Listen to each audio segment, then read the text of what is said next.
Good morning and hello. I say good morning, but you might be listening to this after the recording, so it could be afternoon or evening. And I guess that kind of brings me to where I want to start today, actually. Been thinking a lot about, I'd like to say my life, but really it's just, I think, trying to take in the sheer amount of moments that I've gone through in my life. Not the amount of time necessarily, but the amount of moments. At one point, I would have looked at my progress according to how long it's been since I was in hell, uh, but that's not really accurate because hell is always available here and now. It's always still there with the temptation to think about yourself and try to measure your value and all of that stuff. And so when I look back at my life now, and I say back kind of tongue in cheek, um, it's no longer the journey from hell to wherever I am now. And that kind of got me thinking about the experience of time as a whole, because at one point there was nothing in my life except the trajectory of, where I came from, where I was, and where I was going. I was always going through time. I was always trying to get somewhere. Patience to me meant waiting for what I wanted in the future. And that's not really patience. There was no attention to here and now as having value in itself, or even to what here and now was as an experience. And I think that that's what's changed the most throughout the journey of my life. And it really got me thinking, because I'm going to be turning 45 there very soon. And that just means 45 rotations around the sun and all of that. And that's great. But when I look back at the last half of my life, where my attention to the present moment has become more of a priority, I realize that it doesn't feel like I've been alive for 20 years since then, or 20 plus years since then. I feel like I've been here forever. I feel like every moment, every day just carries on and on and on and on until finally I want it to come to an end and I want to go to sleep. And it seems so very appropriate in its span and so full in its experience. And so it got me thinking about a question I used to look at quite a bit because it's a great mental exercise. How long is eternity? And then it dawned on me that a better question is, how long is now? That's a great question, and I've been wondering with because there's that perspective of like, oh, you're gonna die one day, you never know when that's gonna be, and so might as well like be yourself, get into things now, like jump in, time is now, get into things. But there's also the perspective that yeah, that could happen, but you're also eternal. Like the context, the borders of those edges of your life, like aren't as finite necessarily, because when you're here it can feel like it kind of expands. And so if there isn't like a specific set amount of time and a thing that you feel like you got to do about you, like if you are just in eternity right now with incredible opportunities to you know shift yourself, even shift your own focus, take yourself a little bit less seriously, that then can have lasting ripples in eternity. Like if that's the case, then maybe there isn't this point in the future ever that's like this finite spot, like you were saying with the trajectory. That assumption that there's something, or that I already have it and now I just have to maintain it, and immediately there becomes this conflict with what's happening, to either maintain, hold on to, or look ahead and get to. And maybe it's not really about either. Maybe it's not about holding on to comfort or feeling good or getting to a point in which you feel good. Maybe there's no way to control your way to feeling good. Like maybe there's no way to do anything in your life that'll ever guarantee that you will continuously feel good. And the more you try and hold on to it, the more that feeling kind of withers away into almost this shell of just, feeling okay enough, good enough. And, it's like, would you rather experience a short life of tension or a long life of tension, or, you know, even a bit of time where you're not trying to hold on to anything. You're not trying to measure yourself. You're not keeping tabs on how you're doing, how you're expressing things, how you're living your life, how it compares to anyone else that are just assumptions. Like, what if that was it? It was letting go of that, you know, guarantee or certainty that there's anything that you're ever going to do that's going to guarantee some additional thing on top of that. It's like, okay, if there's nothing there that's a guarantee, whether doing it or avoiding doing something is going to guarantee one way or the other, and there isn't even a smidge of that degree of control, then maybe it's not about prioritizing how you're doing or how you personally are living your life. Maybe there is, you know, an alternative experience that is far more full, and it isn't about guaranteeing some way of living or some feeling, and it is closer to, you know, letting go of the idea that there is any guarantee of anything in the future. No, and there doesn't need to be. And as I was listening to the both of you, an image was coming to mind, and it was just I closed my eyes and I immediately pictured a tunnel, and the tunnel very much was feeling like it was leading to there, and I could see an opening at the end of the tunnel, and I could see a little bit of light going through, but I can't really gauge how far the tunnel is, and it feels like that's all that there is, and that's all that I can see. And as I put my arms out, all I'm feeling are the walls of that tunnel. And then I remember that I used to feel so zoomed in on an experience like when I was a kid, and then I immediately switched, and I was like, yeah, but what if the walls of that tunnel were the walls of a refrigerator box? And I remember that, oh fuck, there isn't just the tunnel. There isn't just getting there. There isn't just moving forward. There is so much life outside of that box. And then I can easily just stand up, break through those walls, and just as easily as I can push out the walls of a cardboard refrigerator box, it feels like the moment widens and suddenly feels incredibly full and stops feeling so linear, so much of a trajectory of going through a tunnel from here to there, and just becomes incredibly full, because as much as you can feel like you're going down a hallway or a tunnel or a pathway and you're walking down this long winding road, there is so much more that exists outside of that. And there is existence outside of those walls. And, you know, sometimes those walls can feel so real, just like when we were in giant refrigerator boxes when we were kids, and that felt like a rocket ship, that felt like a pirate ship, that felt like a winding long road through a dark hidden tunnel. And as real as it felt, it was still not all that was there. And so moments are feeling incredibly full, and in that fullness they're feeling like they are deliciously, you know, unfolding, versus like what life used to feel like pulling teeth in slow motion, and now it feels like dancing in slow motion. Yeah, I find it helps, and we've talked about this before, and it's something that happens a lot, because again, you know, a lot of our thoughts come out as biased and unrecognized as biased, but there's a big sentiment in not just the spiritual community, but the world as a whole, that, you know, your perception is your reality. And there's a truth to that. There absolutely is. But the problem is that your perception is not reality.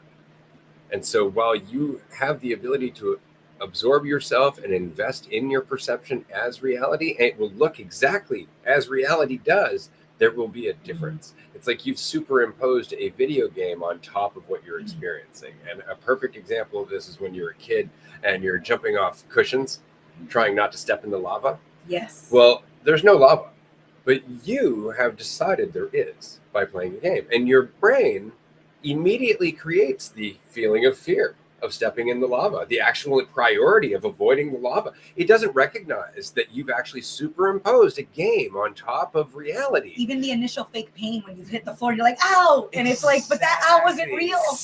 But that never went away. No. Right? We just called that the imagination. And instead, we started imagining things that looked far more realistic and then convinced ourselves Goal they setting. weren't just imagination anyway.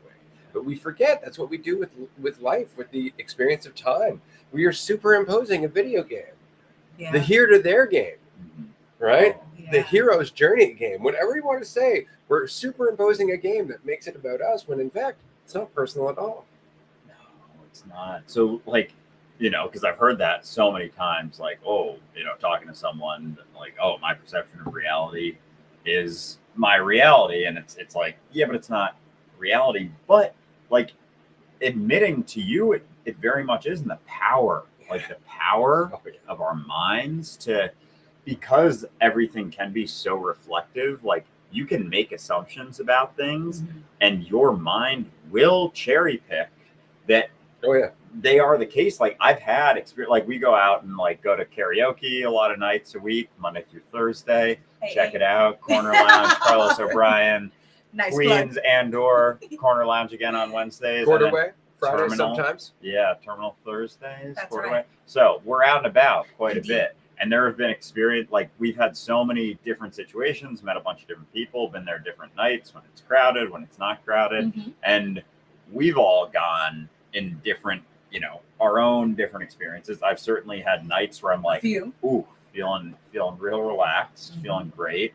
And then nights where I'm, you know, just so focused on myself, tense, concerned, whatever, like uncomfortable. And it feels like, because I'll, you know, wander around sometimes and just like meet people, say hi. And they're the nights that I'm super relaxed, like not thinking about myself so much, just making the most of my time there, having a good time. Like the thought of, oh, people are judging me, people are thinking about me, whatever. Like I don't notice that, or it's just like, it isn't so much of a feeling. If I'm tense and focused on myself and like assume that someone thinks I'm, you know, like weird for walking around by myself and just like randomly saying hi to people, like it feels like I notice more glances and I'm like, oh, it must mean this. Oh, it must mean this. And every time there's a glance, it's boom, assumption of judgment, versus there are nights when it's not the case and, you know, could be a glance and it's just like, oh, whatever, or it's not so much of an assumption and there isn't a guarantee. And there's been a number of times where, you know, I've thought like it's nuts how real it can feel, like how powerful that is. And going back to being a kid, like the lava, like just knowing that you can use your imagination to do that, like just the understanding that it does feel like that. You can convince and your brain does shift. And so there have been situations where I've assumed, you know, judgment, just being judgmental myself, judging them for assuming that they're judgmental, and, you know, have talked to people and it's like, you know, completely out of left field from my own assumption, which it pretty much always is going to be. But that ability to just have a perception of reality and then see it play out, only notice certain things and understand that it's your initial investment. It's not to say that, you know, with control, you have no control over your perception. Like that is kind of your influence, your willingness to invest heavily in a perception or to question that perception, to recognize like, oh, maybe I'm not so sure about that. Maybe it isn't, you know, all about me. And that doesn't have to be the root of my life experience, being me and how I'm doing and how my life is going. Maybe it can shift to being, you know, how life is going and like how involved in that can I be. And it's a lot easier to get involved when you're not trying to be so sure and guarantee your own perception. Right. Well said. What comes to mind is the quote by Henry Ford, where he was like, you know, if you think you can do something or you think you can't do something, you're right in both instances. And it's because ultimately you decide to some degree, and that decision isn't a guarantee, but it certainly is a big contributing factor to the experience that follows. And it's because we treat that perception, that decision, like it's all that there is. And an analogy that came to mind is like cave divers. You know, if they could only think about how well they were doing, I think very few of them would actually make it out of the caves they walk into or crawl into. You know, because they have instances where they're in incredibly tight crevices, incredibly tight little tunnels where they are crawling through at such a slow pace. And if they were to freak out, they'd fucking kill themselves. Right. You know, because they'd panic and they would be like, oh, I'm never going to get out of here. And it's like, you don't know that. But if you panic and you never move from that spot, you're right. You'll never get out of never moving from that spot. But we think that the thought indicates the results, and it's just another thought. And what I respect a lot about cave divers and people that are dealing with incredibly claustrophobic inducing situations is how much they don't believe the stories that they could be telling themselves, where they're like, I could be stuck, but I'm not. I'm going to move a little bit. Can we move a little bit? Okay, we can move a little bit. Not, I'm stuck. I can't move a little bit. They actually find out, they push forward and not rush. They're not forcing themselves. They're not like, I have to push forward. It's just that they're not necessarily believing their filters, their virtual reality lenses that they come up with. They're paying attention to the moment that they're in, and that is enough. But if they weren't, if they ever got caught in the thoughts, they would be caught in the tunnel, physically as well as mentally. And so I love those moments where we remind ourselves that, you know, maybe I'm not too sure, but if I stay on this thought, all I'm going to live is this thought. And so I will make sure what actually isn't. Straight up going through that right now. Because admittedly, being stuck in a cave is one of those things that's just fucking terrifying. It's terrifying. And I just went through like a dozen different scenarios of being like super tight and super compressed. And I was really uncomfortable. And what's nice about that is I know it's not here. It's not here, but doesn't it go to show you how powerful the fucking quote unquote imagination is, or just our ability to perceive every other moment that could possibly exist. Mm-hmm. And that really comes down to your own willingness to look outside the edges of what you are comfortable with. Because last night I was dreaming, and it was fucking hot last night. Like it was one of those dreams where it was very uncomfortable, right? But it was, a very thoroughly involved dream. But I don't remember what they were, but I do remember not ever being the same character twice. Like I remember going through numerous different conversations with different people, instances, situations, whatnot, various people expressing different things, doubt, misery, suffering, happiness. There was a celebration at one point, I'm pretty sure it was a birthday party. Like just stuff like that. But I was never Ray throughout any of those dreams. At one point in my life, that would have seemed weird. It would have seemed weird to be able to put myself in the situation of something else. But this is something that we all have the ability to do. It's kind of like when I had the insight that spiders don't think they're ugly. Spiders think they're beautiful in the same way that we do. Because to the spider, what is it comparing itself against? Other spiders? Yeah. And so it's always that perspective of, I could be any of those forms. There's always that I. Always. Even with trees and plants. And it's our inability to let go of our idea of ourself that basically cuts us off from those moments that we could also, quote unquote, imagine or experience and learn from. It's being able to put yourself in the position of the tree that makes you look at the person who's tearing a fucking branch off for no reason and go, that's not necessary. No.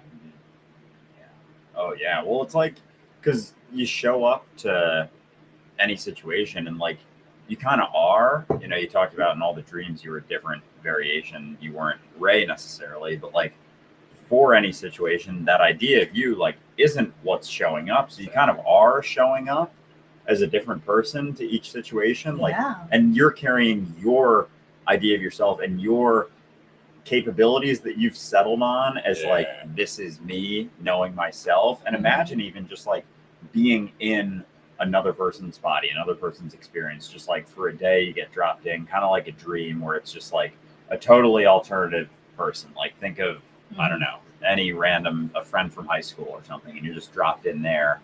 And all of a sudden, like you have their experience and you're able to live your life through them. Like there would almost be a separation that doesn't cut responsibility for your actions, but does cut down a bit of the story. You're like, well, I don't really know. I have my assumptions of how this person acts or what they can do, but I don't really know their story.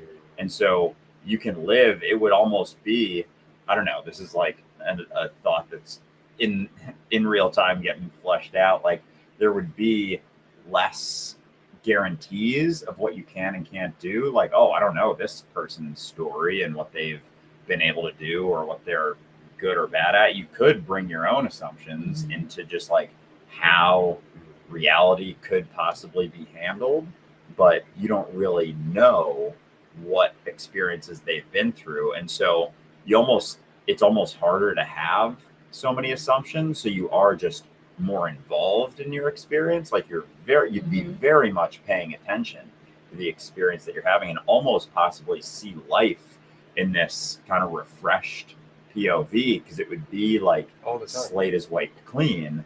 And that's the same that you can do for you. Like you don't know if any of those stories, any of those assumptions, what you can and can't do, your strengths and weaknesses based on previous experiences, where your value sits. Like that's a question mark. It's always going to be a question mark. And so like you can wake up today and not at least recognize that it can be there and it doesn't have to be paid so much attention to.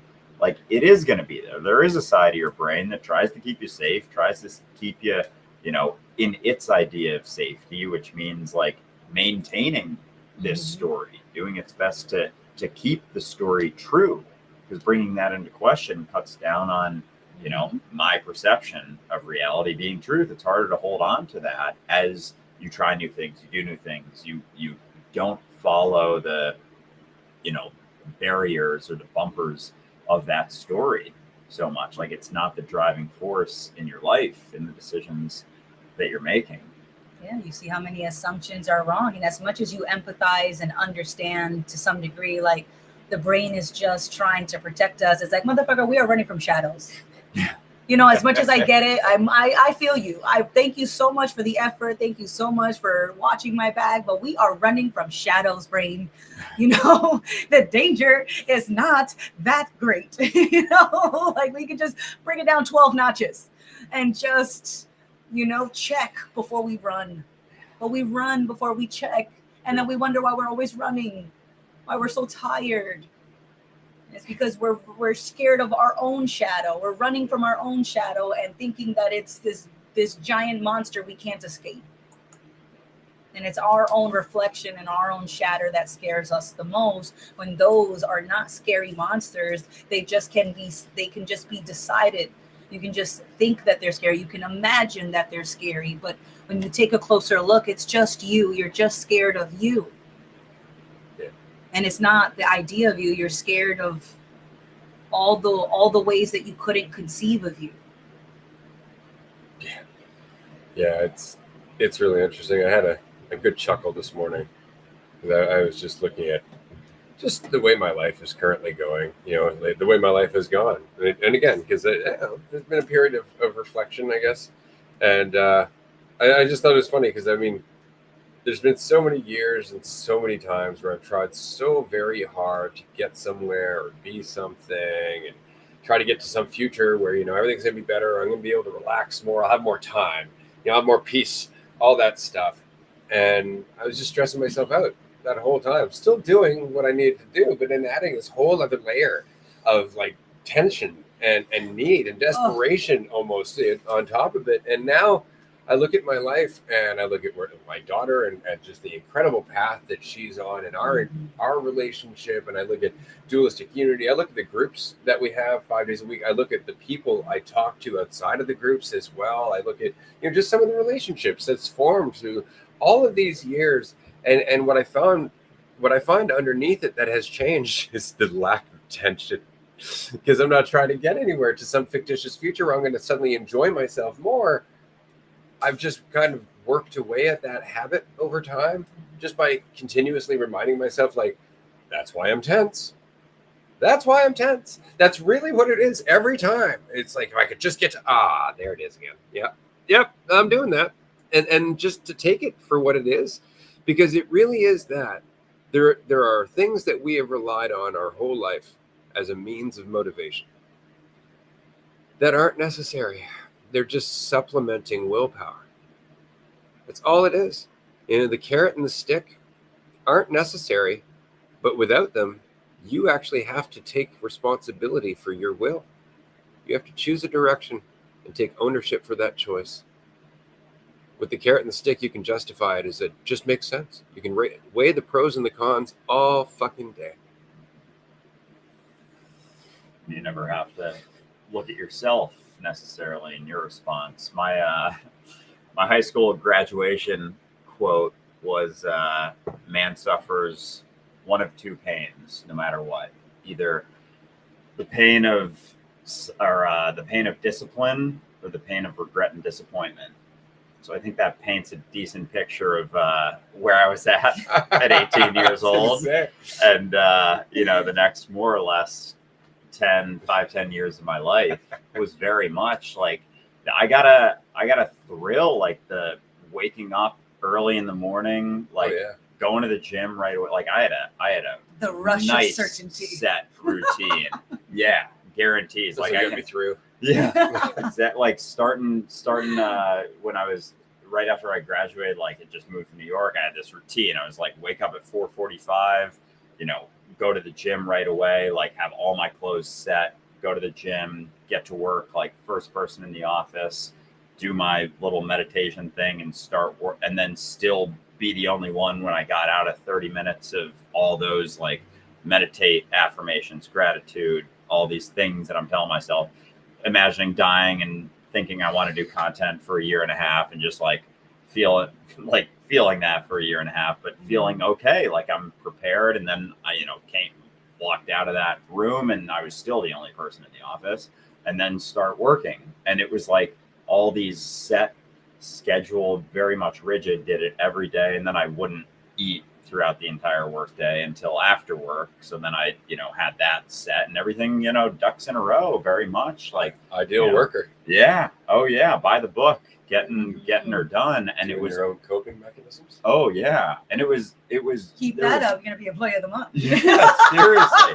And I can love think that shit back, too. it's I like, was employee of the month at my first job. And I fucking loved it. I was so proud of myself. But it was, and on the external, it was like everything's going great, and I felt good about myself because I was checking all the boxes. Yep. But then actually being in situations when it was, more variable, there was still, all the deeper fears, concerns, like the thoughts about doing certain things that I was concerned about or afraid of, like that didn't do those things. Like they were still all under the surface, but I was doing enough to feel good enough about myself while maintaining, a controlled environment. It was very much like I was under control. I was very much, and I had all that stuff still under the surface. And so it was this sort of grind, and then, let loose on the weekends and consistent Friday, Saturday, going out, do that whole thing. And it was just like very much by the book, no questions asked. Everyone's doing it.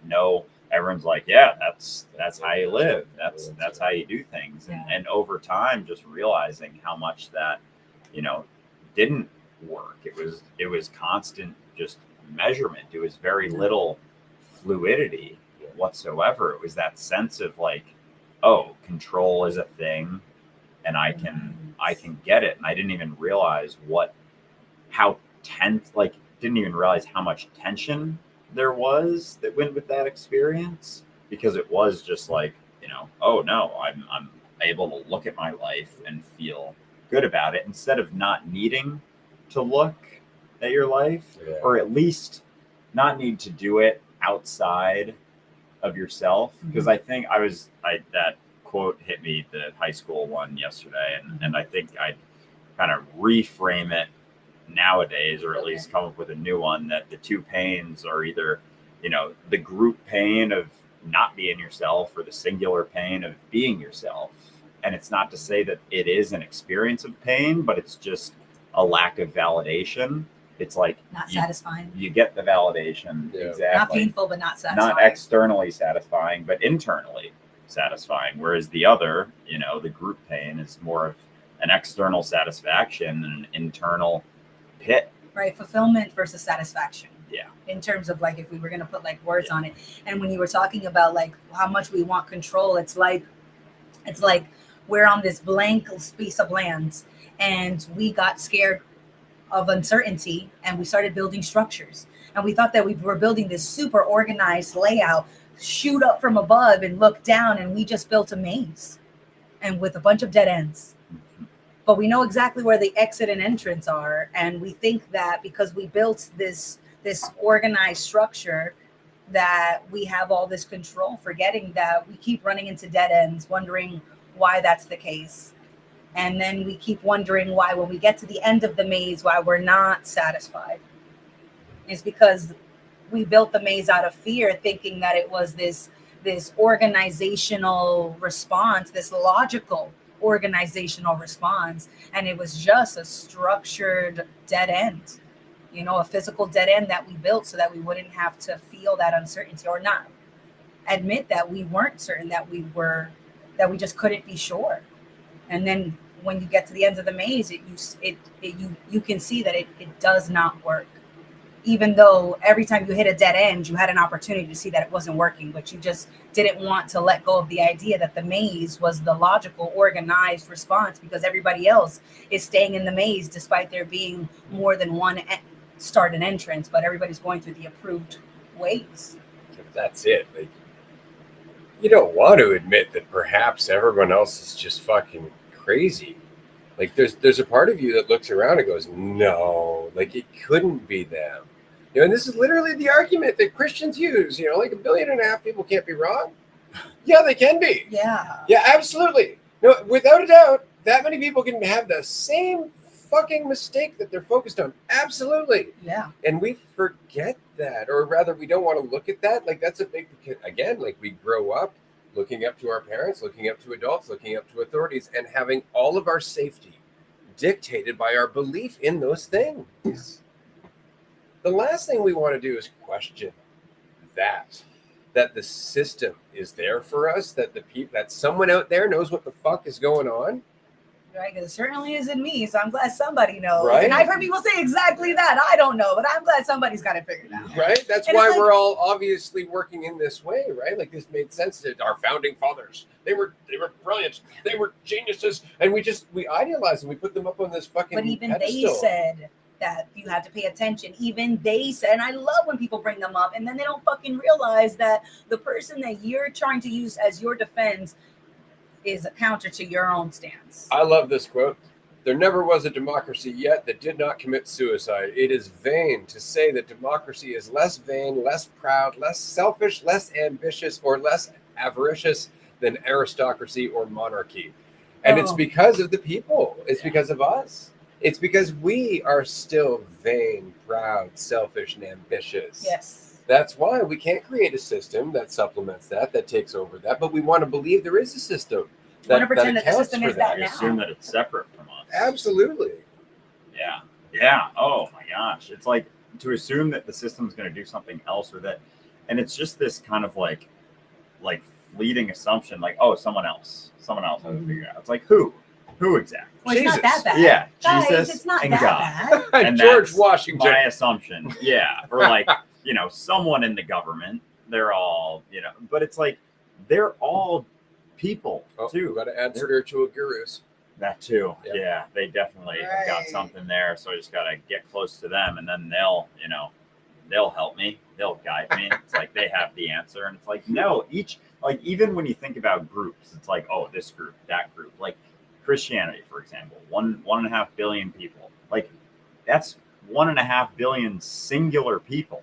Those are all just individuals Believing different versions of something that looks the same. Exactly. Not quite all the same thing. Like they're all variations. So it's all individuals. And you think about any sort of group, even society. Society is the massive collection of a bunch of individuals, all who are very unique in their experience, very unique in their individual perception of the world, how much they're invested in their individual perception of the world, and how true they believe that is, how separate they are from, not assuming that their perception of the world is the truth, like how willing they are to look at that. And so just by being Christian, it's like that's a very specific layer you're placing on top of that, on top of all your personal perceptions of yourself. But there are no groups. There are no groups, period. It's all individuals, just as uncertain as you, just as, with just as much potential to doubt themselves or not doubt themselves as you. So you're talking, you're speaking, you're saying things, you're doing things in life. Like, you can immediately think or assume things about groups, but all it is, you're only ever talking to individuals. You're only ever interacting with individuals, and that their experience is just as uncertain as yours. Right. And it'd be a lot easier to see that other people or groups or organizations, it'd be a lot easier to see that they don't have the answer if they stop fucking pretending to have it. That'd be a lot. That would help. That'd be really helpful. But that's why it's so hard to question other people, to think that your friends, family, or leaders, organizations, governments don't have the answer. They pretend to, and they do a really great job. And so it's like, we're all pretending. I'm dropped into this pretending game I didn't know I was in.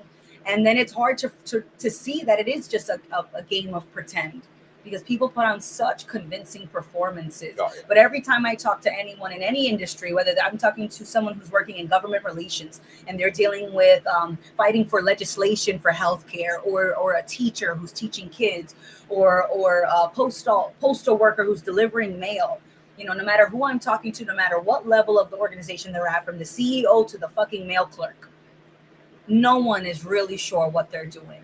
Yeah. And only the honest people, only the authentic moments that are shared, sometimes in a fucking glimpse, do you actually get to see that everyone is just running blind. Well, running blind, but with a virtual reality headset strapped to their face.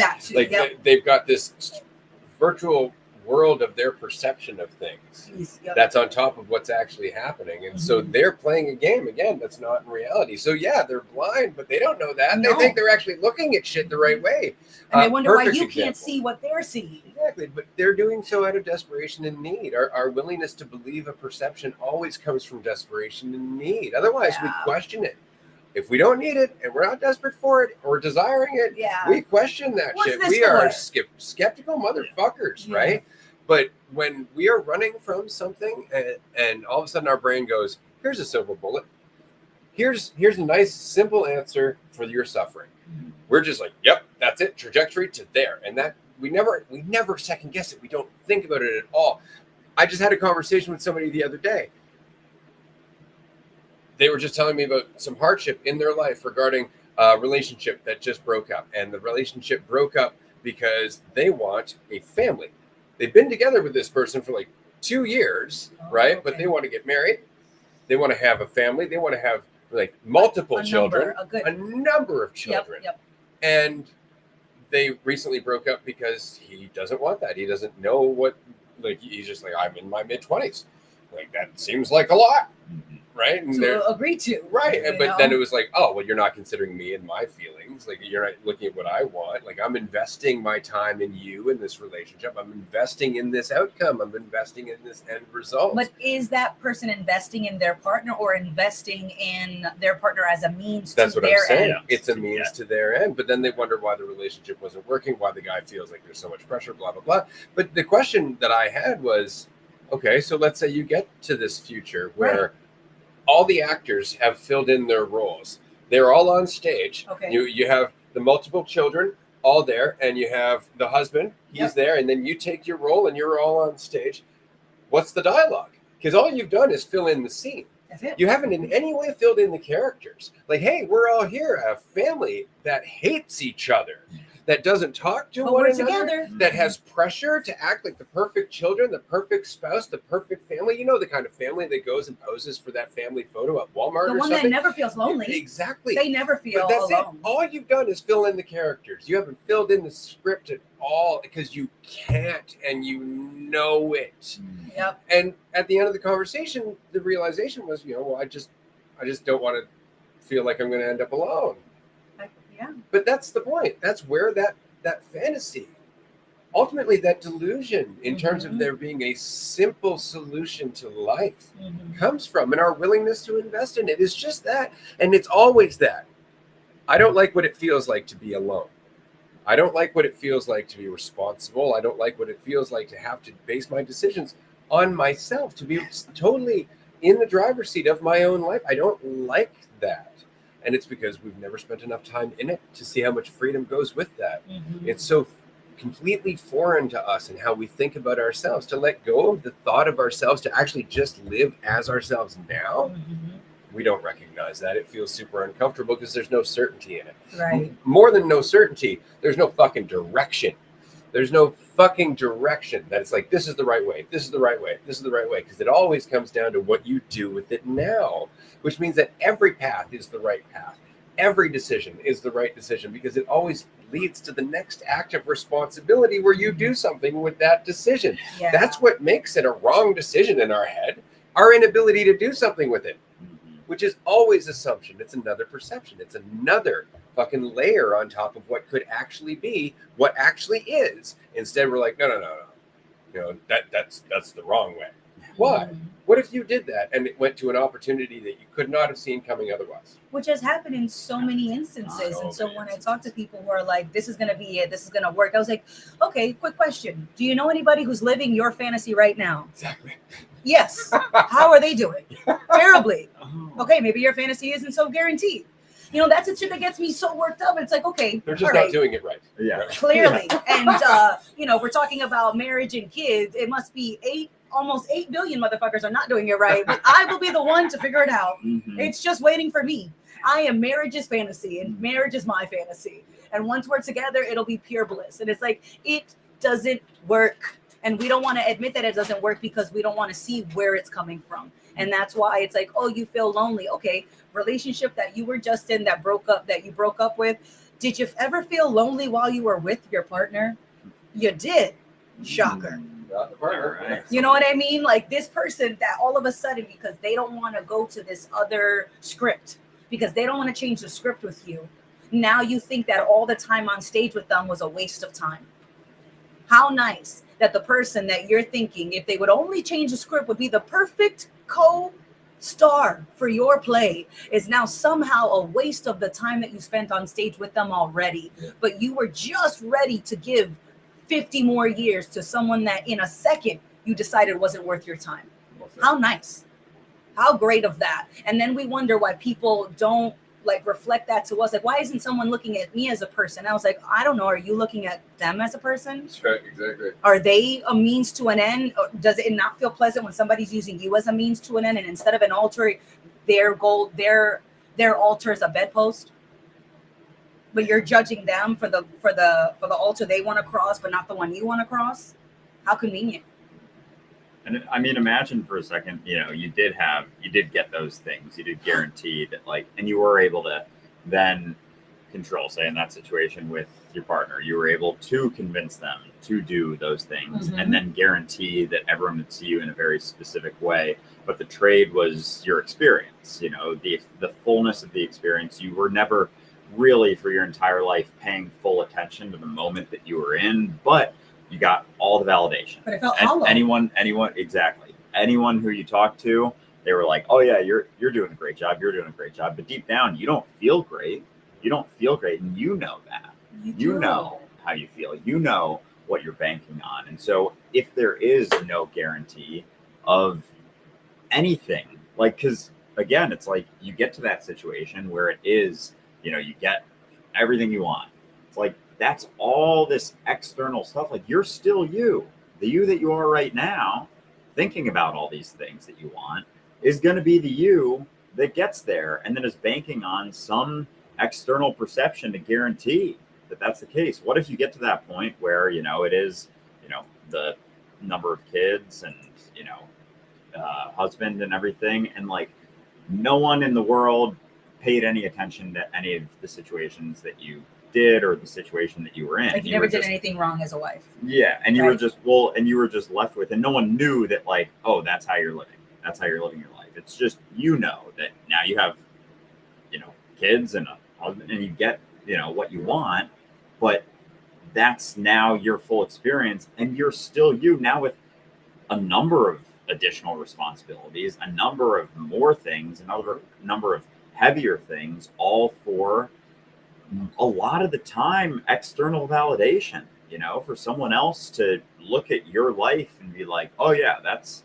great. Only because, and it's only the people who are living similar lives because they Or want to pretending. validate their own idea of what's right, and they need someone else to do that in order to feel okay because they don't want to feel like they're alone in their experience. They don't want to think it's just on them. So that's why we do group up and come up with these, you know, social constructs, social norms, you know, all these things that you got to fit into. That they'll say someone who's like, you know, autistic doesn't understand social cues as much. It's like all those social cues are made up. They are totally made up. It's a collective assumption Don't say that everyone acts like that and everyone lives these ways. We and have like, our etiquette, damn as it. long as We're- everyone we're keeps civilized. How dare you speak of our We are culture as if it proper. provides no value? And it's just under control. Under control. yeah, because it doesn't work, right? When you're saying like all this, like what, let's say you do get married, it's like, but it doesn't work, man. It's not working now. And you know that by talking to the friends who are married. Think about your parents. For most of us, they're not together anymore. That it really isn't a surprise. You know, but I was actually really glad when my mom divorced my dad when I was 11. You know, we don't have to get into specifics, but I was really glad because it wasn't working.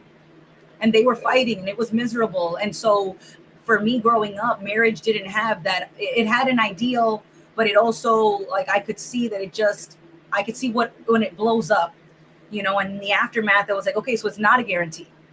And it's not a way to make sure. And there's no way that if somebody promises you a lifetime, they can't really give that to you. They can't give you that promise in the same way they can't give you their lifetime because they don't even know what's going to be filled, what their lifetime will be filled with. And so it was very much seeing that like marriage is not a guarantee. And every time I looked at all my friends and all their parents' relationships and seeing my friends dating when they were 15 and 16, it wasn't working. I rarely see what I consider a healthy relationship. And so you're telling me that in a world where it is a rarity to see a healthy relationship, it's so hard for us to not see how this plan doesn't work, is that we don't want to admit it's not working. It's not that we can't see it's not working. We don't want to admit that it's not working because this is one of our favorite pretend games. Well, it's funny because we know it's not working. That's why we get married. Like, if it was working, would you need to get married? Would you need a promise? Like, think about it. If your relationship was good, would you need to get married? Why would you need to get married? Wouldn't. You're perfectly good. You're together. You love each other. The whole thing is happening moment to moment to moment. You're able to adapt to one another's life as both of you grow. And you don't need to have a threesome with the government. Right? But that's the point, is that we get married so that way we don't have to, once again, live in that moment to moment interaction. Now, is there some promise forever, right? And often it's just because we don't think it's going to work otherwise. No. I mean, that's the game we played in our life. Like, I got to put up the best show I can right now. I'm going to have on the male side, I'm going to have the job, the car. I'm going to have the title, clothing, the status, the whole power. That. Absolutely, I'm going to be the provider, right? And then and then on the other side, you got whatever the other spouse is doing, or the other would-be spouse is doing, trying to once again put on the best mating show in the same way that fucking birds do as possible, right? Birds do it better though. But the point is that then after that, it's just okay. We're still just left with our relationship. Like, we're still left where we were before the show, right? So if that was good enough, then the show is really not necessary. No. At all. And I would say that marriage is very much more a sign of doubt in your relationship than anything else. And I think it's because, again, maybe relationships aren't always supposed to be, ongoing and forever. I'd say that's the whole fucking thing we're being shown over and over and over again. If you're like, well, maybe it is, and you've never experienced that, what are you basing that on? Except for wishful thinking, right? That's the point. But, maybe your relationships are supposed to adapt and reflect your own growth. And sometimes, own authenticity. Exactly. Sometimes the people that we're with aren't there to witness or experience whatever realm of growth or authenticity we're about to experience ourselves. Maybe they're not signed up for that. Maybe that doesn't have, a point to them. Maybe that's not within the game that they're still superimposing over their life. Maybe they're still learning stuff about themselves. It's not personal, but our need, our attachment, our desire to superimpose some solution to our suffering and our loneliness and all of this shit causes all kinds of merry hell. Because all of a sudden now in a relationship, it's about attachment. It's about holding on. It's not about the experience of it. It's not about the experience of you.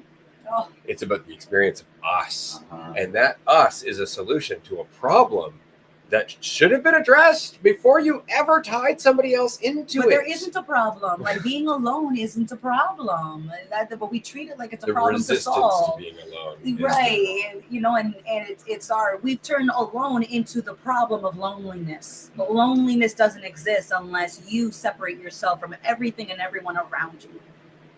And assume that there's something wrong with it, or there's something wrong with you for being Being alone, alone. which is just your perception that you're layering on.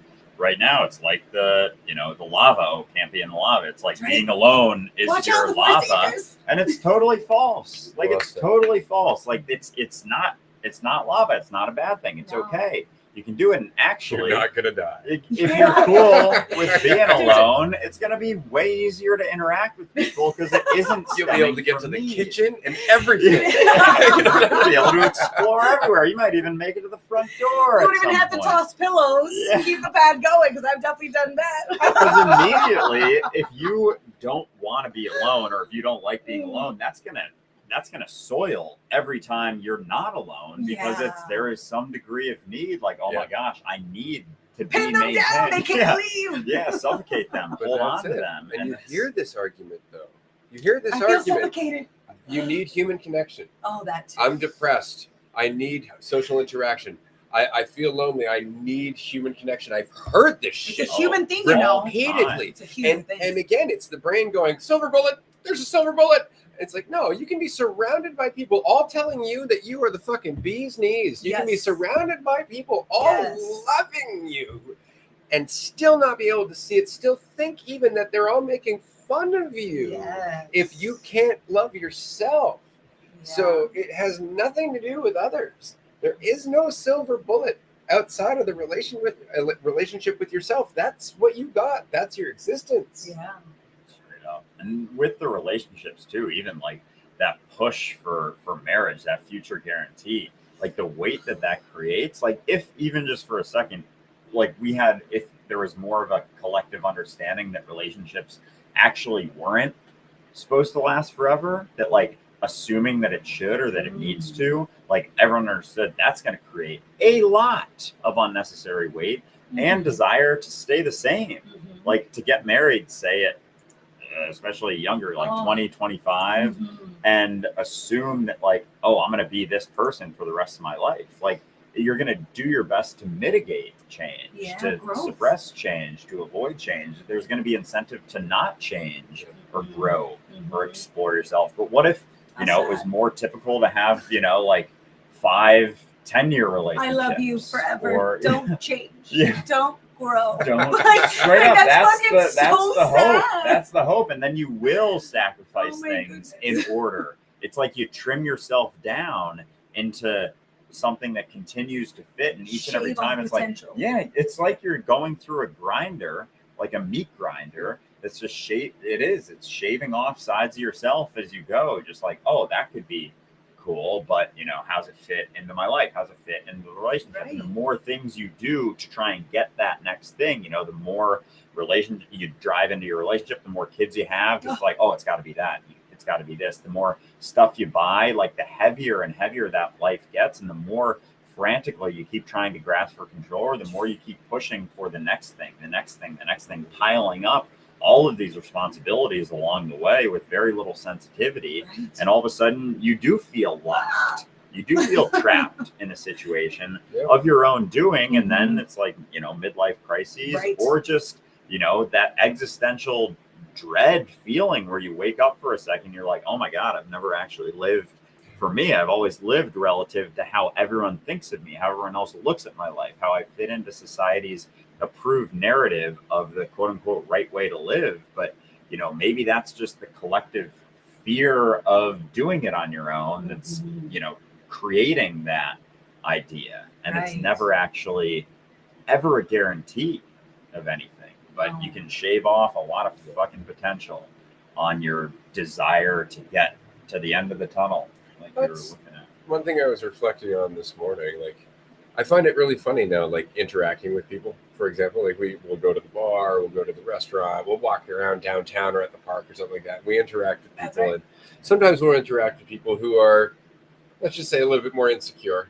They go out of their way to tell you how awesome they are a little bit more, or they go out of their way to like, compete with you. If you said something with them, they're like, "Oh yeah, well I did That's twice nothing. that." Hear this. Yeah, you know, that kind of thing. Yeah. But what's funny is that your interactions with those people at one point might have been toxic because you were doing the same thing, Yeah. and then over time, because you see where you would have risen to that to try to protect an illusion, you would have played a game that didn't exist Nope. with this person playing a different game, playing a different game that you didn't realize, right? Like that's the funniest part. He's playing his Why own can't game. they see I have more points? Right, absolutely. Right. So, and instead, you just see it and you accept it, and you see them for who they are, and you see them beneath the game that they're even playing, and it changes how you interact with them, which changes what they do with their day, and it's just magical to fucking watch. But each and every time, I find it fascinating because I will go through something in my head where somebody will say something, and I'll be like, "Huh, that's an interesting first response." Because I can almost hear my habitual response come up.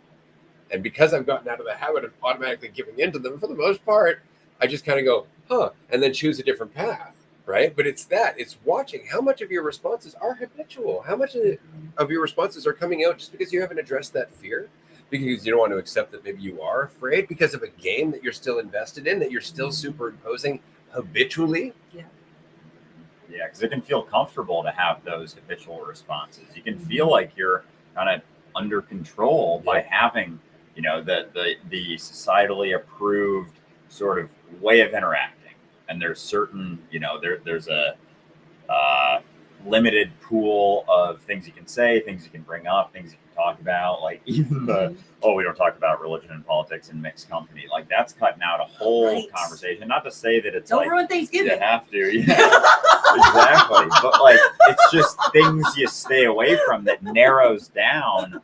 So you're really like in every interaction, as much as it feels like, oh yeah, habitual response, easy to answer, whatever, everything's going as planned, just got to keep standard control. You don't realize how much is under the surface. Like there are a lot of things that you're continuously negating, or just a willingness to let go of that approved way of acting or responding, which isn't you.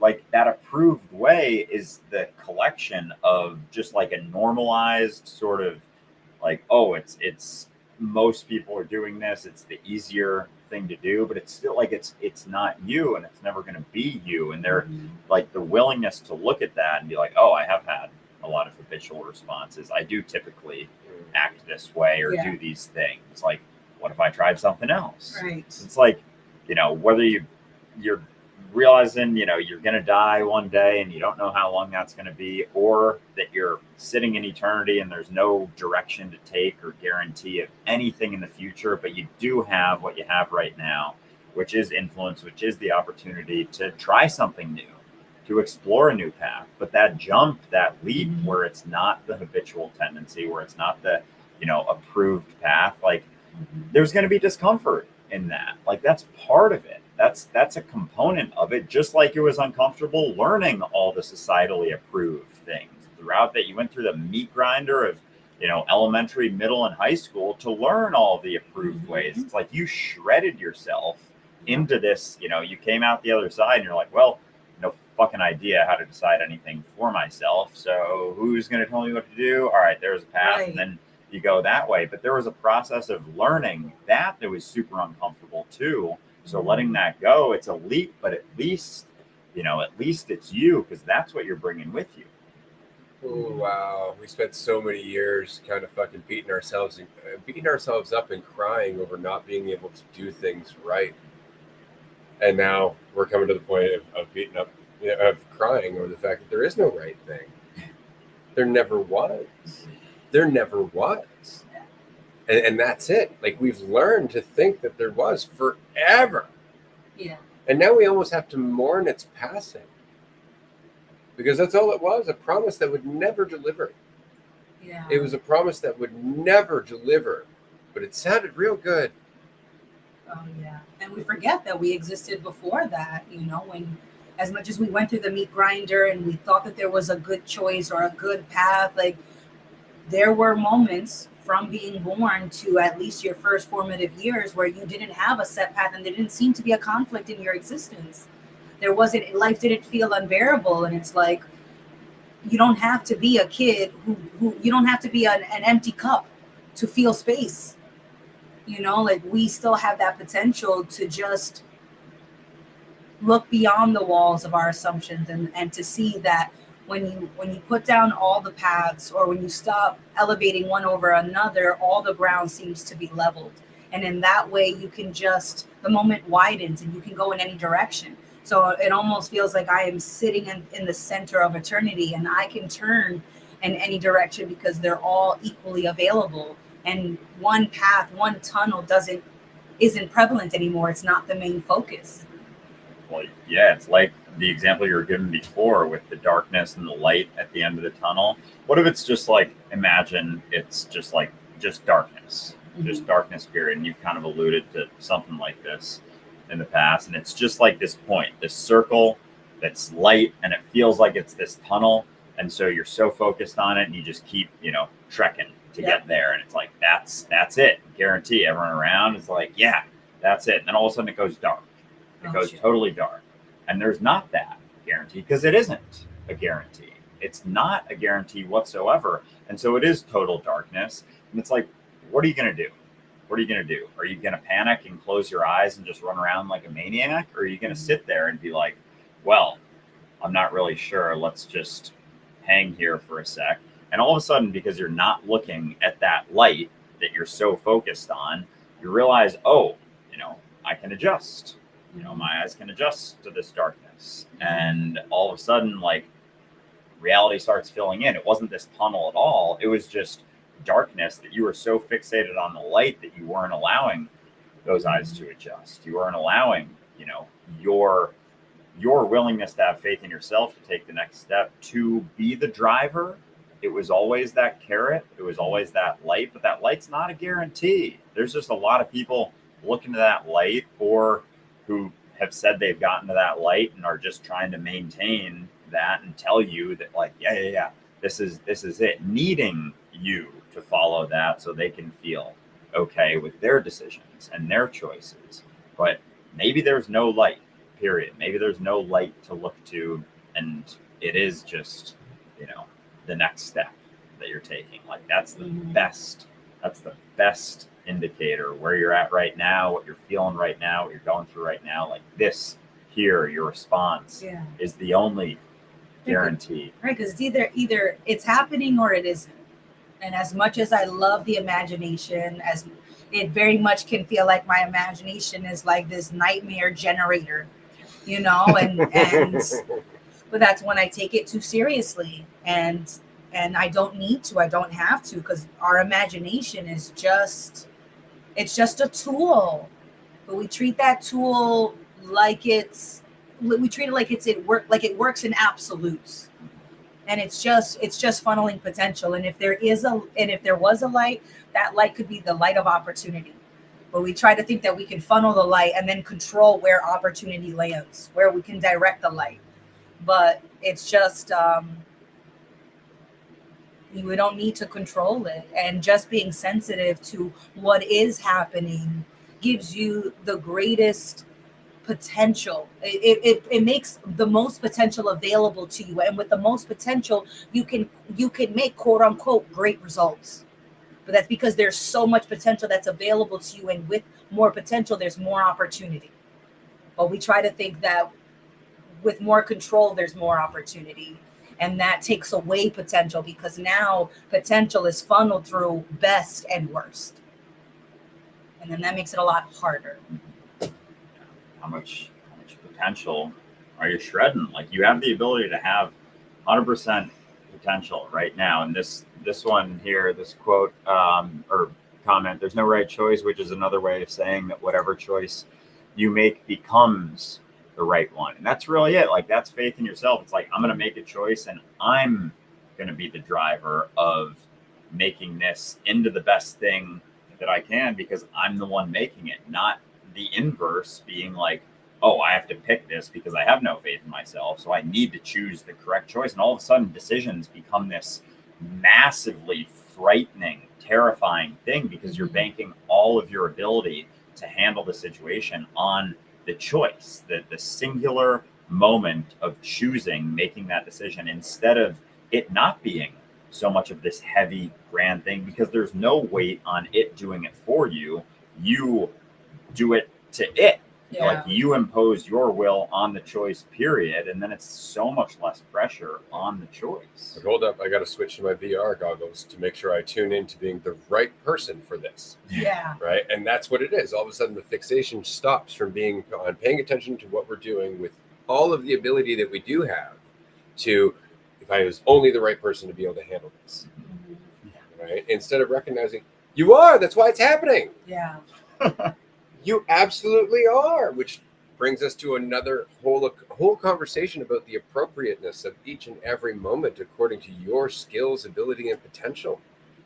Life is an opportunity and even an environment for you to continue to witness and express your unfolding limitless potential. So it's very cool that way. I want to take a moment here because we have quite a few people in the audience. Hi, Aaron. We're streaming on like 5 different platforms right now. So we really appreciate everyone everywhere and all the comments that you've been leaving. This has been a really exciting time for Dualistic Unity. There's been a lot of things that are coming to be at the moment. We just recently finished our first round of investment for Dualistic Unity podcast. Right now, we're moving forward with a lot of things there. We've got some advertising coming up. We've got some great programs coming up. We, of course, have the Port Alberni retreat coming up in November. We're going camping in August. Anybody who's interested in going camping can check out the details on Patreon. And aside from that, there's just so much in terms of potential. And a lot of that potential is actually coming from not just our ability and willingness to go, fuck it, I don't know, let's just try. Let's do it. Let's put all of our resources, our attention, our ability, our willingness to adapt and learn, all of that into anything that we do. Our audience has been doing that as well, reaching out and saying, I'm interested in other projects. You know, like I'm interested in some of the investors from the media or from the podcast side of it, you know, expressed interest in investing in other projects that have the same intention with Dualistic Unity, which is, of course, to empower everyone, to encourage growth, to facilitate space, to stop demanding of everything from people in terms of the narrative you must keep up with, to remind them you're good enough, you're okay, you're more than good enough, you're everything. You know, just pay attention to where you are and everything else unfolds. And so take a little bit of weight off people in terms of having to think about shit and judge themselves, especially.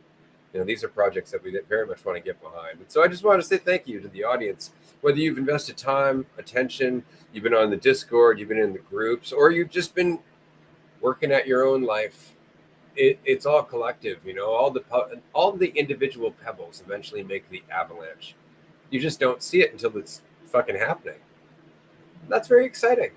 You know, just keep rolling. Just meet you in the middle. Yeah, and as this continues on, like the number of people that we're in touch with right now, community members, especially, like, you guys know who you are, who are putting, you know, time into just themselves, and then realizing, oh, there's some things that are of overlap here, because it's really like there's not a dualistic unity way. Like, the way is you, like you with no idea of what dualistic unity is, not trying to be dualistic unity, not trying to look like, not trying to be any of us or look to us for, like, you know, a right way to act or do something or run a business or do anything. It's like, no, you, without looking to anyone or anything, including this, even whatever this is, conversation. It's like, no, it's you alone, working on trusting yourself, making decisions, and going through that, you know, bit of discomfort, not bit of discomfort, sometimes fucking feels like mountains of discomfort, where you do make decisions for yourself. You know, you're not getting the comfort of the validation of someone being like, yeah, I'd do that too. It's like, it's just you. It's like, I'm deciding this. I'm feeling okay with, you know, my degree of energy output and effort and attention and all of this, and I can sleep with myself at night. And, like, that's it. Like, that's the extent of the choices that you make, the way that you live your life. It's like, deep down, am I cool with this? Like, you're the one to look to. Like, you are the only one to look to for that. Maintaining that, uncertainty about what the next correct step is, and having a bit more attention and sensitivity and awareness, stuff that you're on. It's incredible how informative life is, how appropriate, as you were saying, everything tends to be like being the right person for the situation, for the step, for the action that you're taking, because it's being taken and you're not separate from the reality that you're experiencing. And there isn't ever going to be a point. There's no point where you feel like the right person for the job, because you haven't done the job yet. Like, the right person for the job is someone who's already done that. So you're putting yourself in this impossible predicament, caught between a rock and a hard place, where it's like, I want to be the person who does it, which is someone who does it before I do it. And it's like, you can't have both. But I want to make sure I can do it before I do it. I need guarantees, sir. I can't. That's not unreasonable. But that's it. What does it mean? Right? Why would I do it if I can't do it perfectly? Why would I do it unless it's absolutely going to go the way I want it to, which is obviously the best way. That's been clearly working. Working so far. And again, there's that disregarding of that VR set, that video game. Immediately we disregard the fact that the trajectory that we have in mind as the ideal solution is the AR set, is straight up assumption and straight up based on that bias. Again, our need to go, no, it's absolutely got to be this way, comes from our fear that it's not that fucking simple. That's really what it is. And we just have to keep that in mind. We're afraid. We're afraid to move forward without some certainty, without some idea of ourselves that makes us feel that we are confident and strong enough to deal with all of this. And it never dawns on us that every one of those actions towards feeling stronger reinforces your current assumption that you're weak. Yep. Every action that reinforces your need to be in control reinforces your fear that you're not enough already. And we forget that trade, man. We really do. We think that the idea in my head's going to get me through, when it's the idea in your head that's making you trip. We're banking on the convenience of certainty. We think that having control and certainty would make life more convenient, would make life more worthwhile, forgetting every single attempt hasn't worked. And every single attempt has left us more frantic and desperate for another attempt. So we're like gamblers, doubling down. Double or nothing, I lost again. Triple or nothing? Do you take quadruple bets? Chase those losses. Just keep going. It's like, and adding to yourself, like building your resume for the sake of feeling better about yourself, your life resume, whatever you want to call it. Like, it can feel, and being more and more sure of yourself as you go, can feel like, adding jackets to yourself. Like, you keep putting on jackets and becoming less and less sensitive to the reality that you're experiencing, because you're so sure, like, this is who I am. I'm this person, got this religion, another jacket. This nationality, another jacket. All the assumptions that you're making about yourself are all jackets on top of that. I can do this. I can't do this. I'm this type of person. I'm an introvert. I'm an extrovert. I'm that's a popular jacket. Typically a happy or a sad person. I'm welcome an to anxious Depressed person. Collection. It's like each and every time. Shades of black.